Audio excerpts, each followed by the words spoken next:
What keeps us healthy and happy as we go through life? If you were going to invest now in your future best self, where would you put your time and your energy? There was a recent survey of millennials asking them what their most important life goals were. And over 80% said that a major life goal for them was to get rich. And another 50% of those same young adults said that another major life goal was to become famous. And we're constantly told to lean into work, to push harder and achieve more. We're given the impression that these are the things that we need to go after in order to have a good life. Pictures of entire lives, of the choices that people make and how those choices work out for them, those pictures are almost impossible to get. Most of what we know about human life, we know from asking people to remember the past. And as we know, hindsight is anything but 20/20. We forget vast amounts of what happens to us in life, and sometimes memory is downright creative. But what if we could watch entire lives as they unfold through time?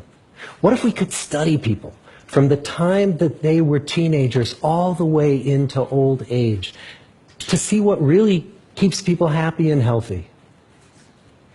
We did that. The Harvard study of adult development may be the longest study of adult life that's ever been done. For 75 years, we've tracked the lives of 724 men. Year after year, asking about their work, their home lives, their health, and of course asking all along the way without knowing how their life stories were going to turn out. Studies like this are exceedingly rare. Almost all projects of this kind fall apart within a decade because too many people drop out of the study, or funding for the research dries up, or the researchers get distracted, or they die, and nobody moves the ball further down the field. But through a combination of luck and the persistence of several generations of researchers, this study has survived. About 60 of our original 724 men are still alive, still participating in the study, most of them in their 90s. And we are now beginning to study the more than 2,000 children of these men. And I'm the fourth director of the study. Since 1938, we've tracked the lives of two groups of men. The first group started in the study when they were sophomores at Harvard College. They all finished college during World War II, and then most went off to serve in the war. And the second group that we've followed was a group of boys from Boston's poorest neighborhoods. Boys who were chosen for the study specifically because they were from some of the most troubled and disadvantaged families in the Boston of the 1930s. Most lived in tenements, many without hot and cold running water. When they entered the study, all of these teenagers were interviewed, they were given medical exams. We went to their homes and we interviewed their parents. And then these teenagers grew up into adults who entered all walks of life. They became factory workers and lawyers and bricklayers and doctors, one president of the United States.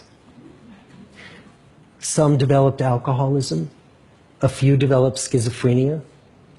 Some climbed the social ladder from the bottom all the way to the very top, and some made that journey in the opposite direction. The founders of this study would never in their wildest dreams have imagined that I would be standing here today, 75 years later, telling you that the study still continues. Every 2 years, our patient and dedicated research staff calls up our men and asks them if we can send them yet one more set of questions about their lives. Many of the inner city Boston men ask us, "Why do you keep wanting to study me? My life just isn't that interesting." The Harvard men never asked that question.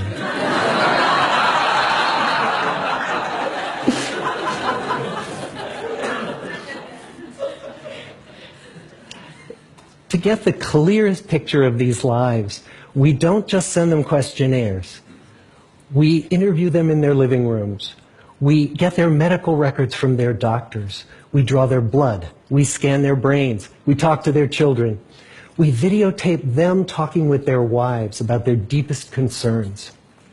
And when about a decade ago we finally asked the wives if they would join us as members of the study, many of the women said, you know, it's about time. So what have we learned?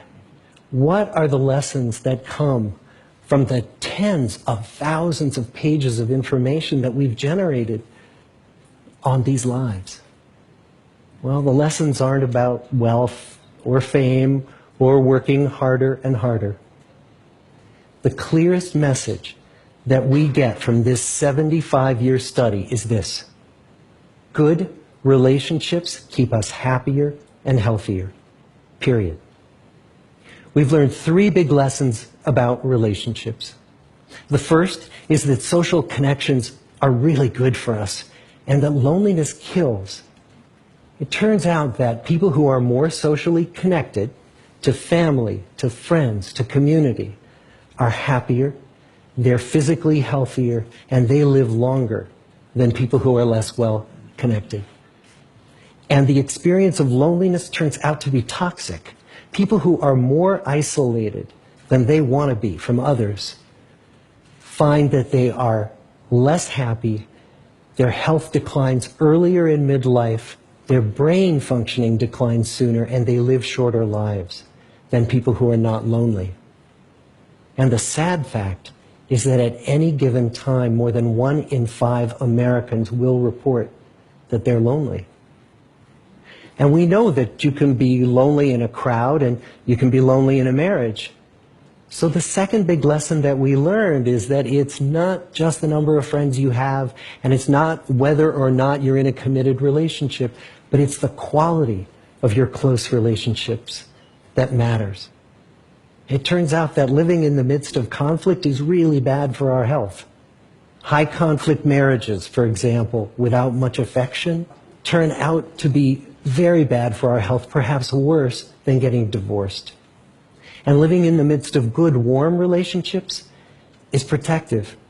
Once we had followed our men all the way into their 80s, we wanted to look back at them at midlife and to see if we could predict who was going to grow into a happy, healthy octogenarian and who wasn't. And when we gathered together everything we knew about them at age 50, it wasn't their middle-aged cholesterol levels that predicted how they were going to grow old. It was how satisfied they were in their relationships. The people who were the most satisfied in their relationships at age 50 were the healthiest at age 80. And good, close relationships seem to buffer us from some of the slings and arrows of getting old.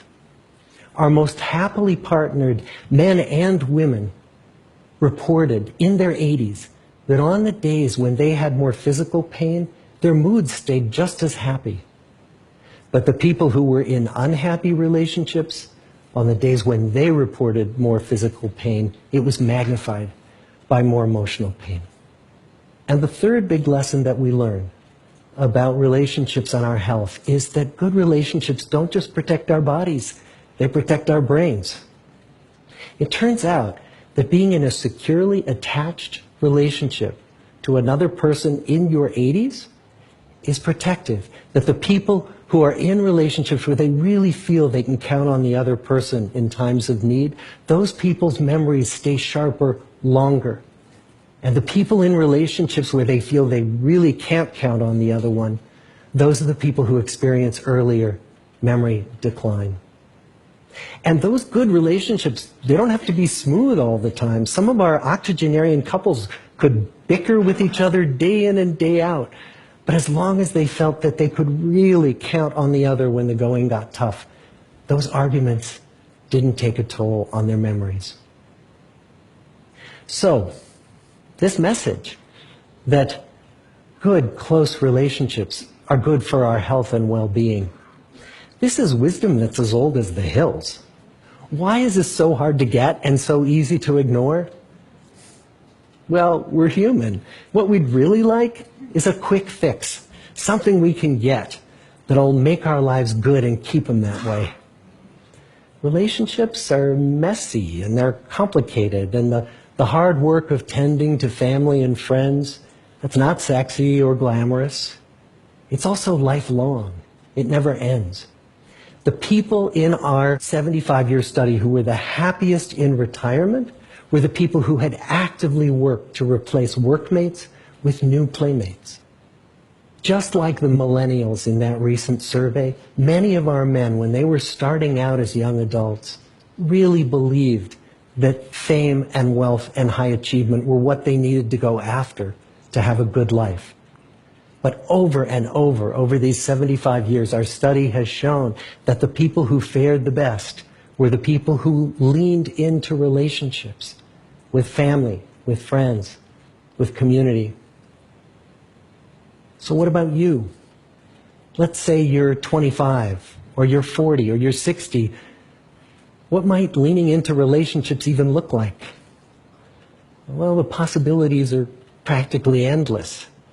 It might be something as simple as replacing screen time with people time, or livening up a stale relationship by doing something new together, long walks or date nights, or reaching out to that family member who you haven't spoken to in years, because those all too common family feuds take a terrible toll on the people who hold the grudges.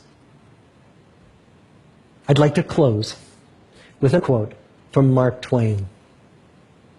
More than a century ago, he was looking back on his life, and he wrote this: "There isn't time, so brief is life, for bickerings, apologies, heartburnings, callings to account. There is only time for loving, and but an instant, so to speak, for that." The good life is built with good relationships. Thank you.